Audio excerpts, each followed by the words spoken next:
자, 그러면 여러분들이랑 함께 그릿을 조금 알아봐야 되겠죠? 자, 화면을 조금 볼까요? 자, 화면을 보시게 되면 남자분이 지금 히치하이킹을 하고 있습니다. 저기 끝에 차가 오는지 안 오는지 보이지도 않는 그 차를 기다리고 있고요. 지나가는 사람 또한 아무도 없습니다. 여러분들이 이 사람이라면 어떻게 하실 것 같아요? 자, 이렇게 이 사람처럼 열심히 히치하이킹을 하고 있을 겁니까?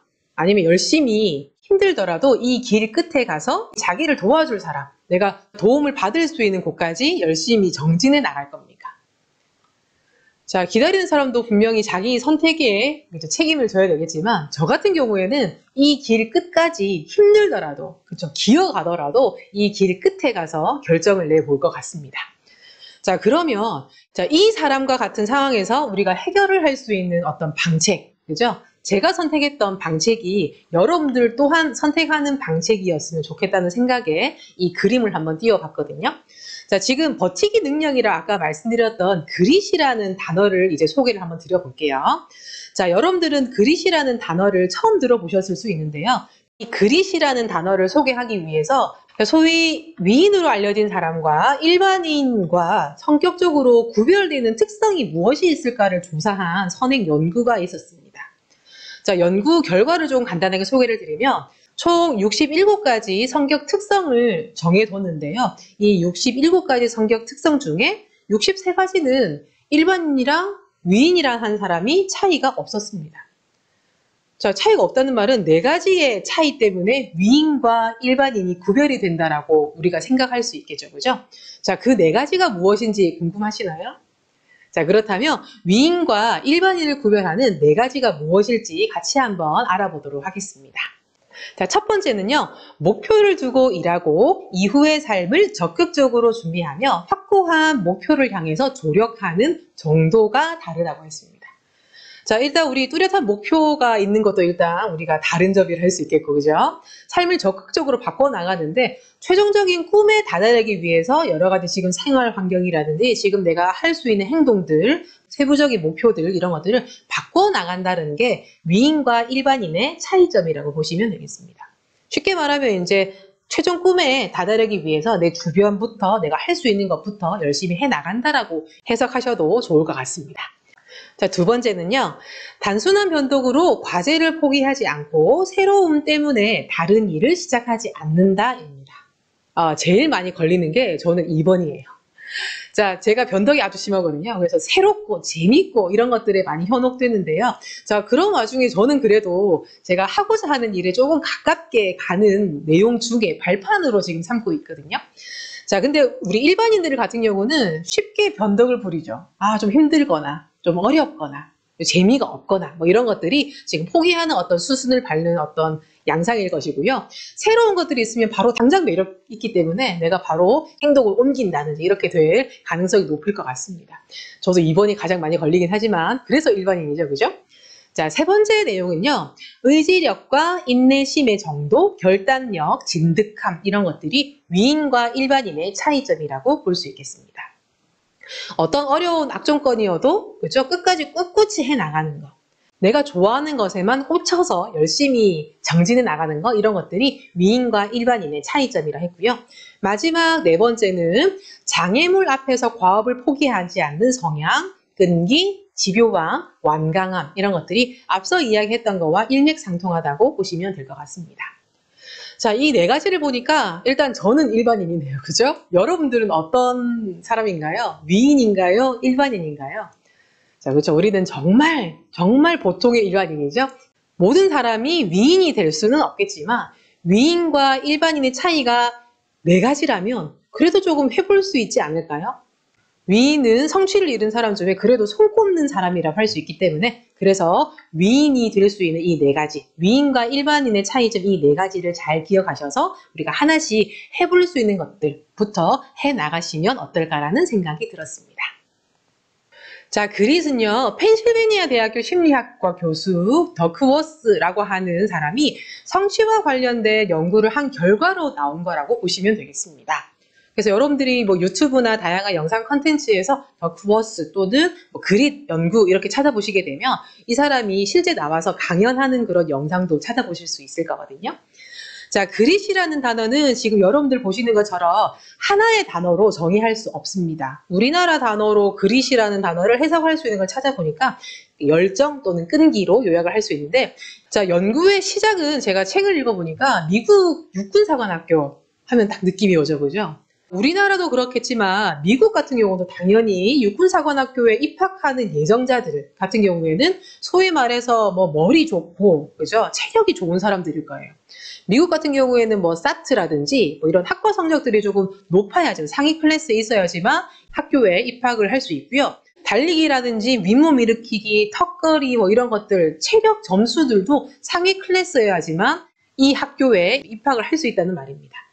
자, 심지어 학교라든지 뭐 단체라든지 뭐 국회의원, 뭐 상임위원 이런 사람들의 추천서까지 제출을 하는 사람들이 이 학교에 입학을 하거든요. 자, 그런데 그렇게 좋은 조건을 갖춘 사람들이 모두 다 졸업까지 이르느냐? 그게 아니라는 겁니다. 자, 이 사람이 주목했던 것이 이거예요. 그죠? 머리 좋고 체력 조건 좋고 난다 긴다 하는 이런 사람들이 다 성취를 이룰 것 같은데 그렇지가 않았다는 것에 주목을 했던 겁니다. 자, 입학 첫 해에 비스트라고 하는 7주 정도의 교육 과정이 있는데요. 이거는 혹독한 훈련입니다. 그죠? 뭐 스케줄도 아주 빡빡하게 이렇게 설정되어 있는 그런 기간이 있는데요. 특히나 여름에 진행되는 이 7주 교육 과정에 가장 많은 포기자가 생긴다고 합니다. 자, 그래서 이 사람이 어떻게 연구를 했냐면 포기한 사람 말고요. 포기하지 않고 열심히 끝까지 완료했던 사람, 졸업까지 이르렀던 사람들의 성격이라든지 특징들을 연구를 했고 면담이나 뭐 여러 심리검사 이런 것들을 통해 가지고 이 사람이 어떤 특징을 가지고 있는지를 열심히 찾아봤더니 그것이 그릿이었다라고 하는 게 이 연구 결과의 요약이라고 할 수 있겠습니다. 결과적으로 말하게 되면 포기하지 않고 끝까지 버티는 것, 끝날 때까지 계속 정진해 나가는 것, 이것이 그릿이었다고 생각하시면 되겠습니다. 자, 그릿 연구를 조금 더 세밀하게 조금 볼까요? 자, 화면을 보시게 되면 재능과 성취라는 글자가 이렇게 연결되어 있는 그래프가 조금 있습니다. 자, 화면에 보시게 되면 하단에 재능이라는 거는 노력을 기울일 때 기술이 향상되는 속도라고 했고요. 성취는 습득한 기술을 사용했을 때의 결과물이라고 했습니다. 뭐 쉽게 말하면 재능 같은 경우는 내가 지금 현재 가지고 있는 게 재능이고요. 성취라는 거는 내가 목표로 하는 꿈이라고 생각하시면 조금 쉽게 이해하실 수 있을 것 같습니다. 자, 우리가 첫 번째 공식은요. 재능을 가지고 있는데 이 재능을 기반으로 해서 열심히 노력을 기울이게 되면 기술을 습득할 수 있다는 공식을 얻을 수 있겠습니다. 그렇죠. 우리 열심히 가지고 있는 지금 현재 상태에서 열심히 노력해서 뭔가 기술 하나, 둘, 세 개, 100개, 10,000개 이렇게 기술들을 습득할 수 있다는 말이죠. 그죠? 자, 이런 기술들을 열심히 습득을 했을 때 두 번째 공식을 보시게 되면 현재 여러 가지 습득됐던 기술들을 연마하고 즉 노력해서 성취에 다다를 수 있다는 공식을 얻을 수 있을 것 같습니다. 그 당연하죠, 그죠? 우리 생활의 달인 이런 사람들을 보게 되면 다양한 기술들을 열심히 연마해서 성취, 뭐 돈뿐만 아니라 명성이라든지, 그죠? 여러 가지 것들을 성취를 얻는데 기술과 노력이 근간이 돼야지만 이렇게 이룰 수 있게 된다는 걸 아실 수 있을 겁니다. 자, 그러면 이 두 가지 공식을 합칠 수 있겠죠, 그죠? 자, 이 두 가지 공식을 합쳤을 때 세 번째 공식이 나오게 되는데요. 결국 성취를 이루기 위해서는 기본적으로 갖추고 있는 재능을 가지고 있고요. 이 재능을 바탕으로 해서 노력을 더 덧대야지만 성취에 이를 수 있다는 결론에 다다를 수 있을 것 같습니다. 자, 그러니까 결국은 성취는요. 그냥 가지고 있는 재능이 많다고 해서 성취를 다 이루는 것이 아니라는 겁니다. 어떻게 해야 돼요? 재능을 가지고 있고 이 재능을 바탕으로 해서 할 수 있는 노력을 열심히 기울여야지만 성취를 얻을 수 있다라고 우리가 결론적으로 공식을 도출해낼 수 있을 것 같습니다. 자, 이거 쉽게 생각하게 되면 이렇게 되는 거죠. 성취를 이루기 위해서는 내가 많은 재능을 가지고 있다고 다 성취를 이룰 수 없다. 그렇기 때문에 가지고 있는 능력들이 있고 가지고 있는 재능들이 있으면은 노력을 열심히 하고 노력을 더 덧대야지만 성취에 다다를 수 있다라는 결론을 얻을 수 있을 것 같습니다. 자, 그래서 재능보다 열심히 노력하는 게 훨씬 더 중요하다는 것이 이 그릿에 우리가 주안점을 둬야 될 부분이 될 것 같습니다. 자, 이 그릿이라는 거는요. 이 사람이 이 길 끝까지 가야 되는 것처럼 계속 달리거나 걷거나 하는 이런 행동들을 보여내는 게 이 그릿이라고 할 수 있고요. 계속 달리고 끝까지 가게 되면 뭔가 해결할 수 있고 다다를 수 있는 성취가 있겠죠. 그죠? 이것이 그릿이라고 보시면 되겠습니다. 자, 그릿을 더크워스라는 교수가 연구 결과로 세부적인 어떤 항목을 나눠봤는데요. 그릿의 첫 번째 항목은 지금 보시는 것처럼 관심의 일관성이라는 항목, 두 번째는요, 노력의 꾸준함이라는 항목이 되겠습니다. 그래서 열정과 끈기, 이런 용어로 우리가 해석할 수 있다고 보시면 되겠고요. 취업이라든지 진로 분야로 이렇게 확장 해석할 수 있겠죠. 그죠? 그래서 제가 생각해 본 게 희망 분야에 대해서 얼마나 의지를 가지고 있느냐.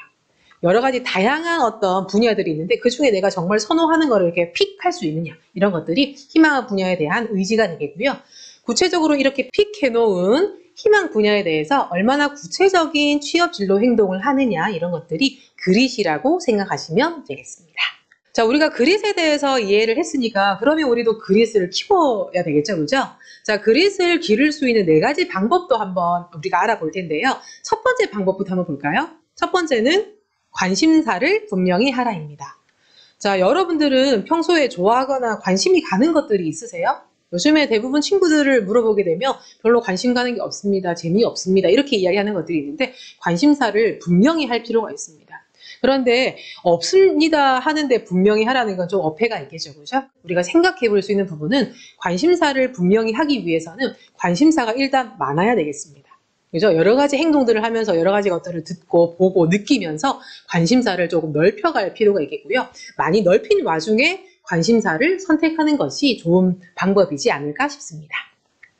두 번째는요, 질적으로 다른 연습을 하라입니다. 자, 여러분들이 1만 시간의 법칙이라는 말도 들어보셨죠, 그죠? 어떤 특정 분야에 대해서 도드라진 어떤 가치를 보이고 있는 사람들, 이런 사람들은 대부분 한 분야에 대해서 1만 시간 정도의 노력을 기울이게 되면 한 분야에 대해서 성공을 이룰 수 있고 능력이 탁월하게 된다라고 하는 게 1만 시간의 법칙이 되겠습니다. 자, 그런데 솔직히 1만 시간만 채운다고 다 성공할 수 있나요? 그렇지 않겠죠, 그죠? 그 능력을 갖추기 위해서는 실제로 진짜 열심히 능력을 갖출 수 있도록 질적으로 다른 연습을 해야 된다는 말입니다. 자, 그러면 우리가 해볼 수 있는 방법, 질적으로 다른 연습을 하기 위해서 혼자가 힘들면은 같이 하면 되겠죠, 그죠? 그래서 나보다 조금 잘하는 사람, 잘하지 못해도 같이 해볼 수 있는 사람이 있으면은 같이 연습해보고 다독여보고 그죠? 행동으로 옮겨보고 하는 것들이 질적으로 다른 연습을 하는 방법이라고 제가 제안 드릴 수 있을 것 같습니다. 자, 세 번째는요, 높은 목적의식을 가져라입니다. 자, 저는 멀리 보는 눈이 없습니다. 최종적인 꿈을 세우기에는 제가 계획을 세우는 게 어렵습니다 하시는 분들이 분명히 있을 거예요. 저를 포함해서. 먼 미래에 대한 꿈을 세우기 힘드시다면 가까운 거에 대한 목표라도 정확히 세워두는 게 어떨까라는 생각을 해보게 됩니다. 그죠? 가까운 목표, 지금 할 수 있는 것들, 이런 것들을 조금씩 해 나가다 보면 이게 큰 길을 만들어 나간다고 저는 생각하고 있거든요. 저도 그렇게 살고 있습니다.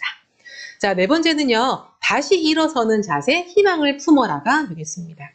자, 여러분들이 최종 꿈이 있고요. 또 최종 꿈이 아니어도 내가 목표로 하는 취업, 내가 목표로 하는 직무 분야 이런 것들이 정해져 있긴 하겠지만 당연히 이 취업 분야에 대해서는 모든 사람들이 다 선호하기 때문에 경쟁률이 높겠습니다.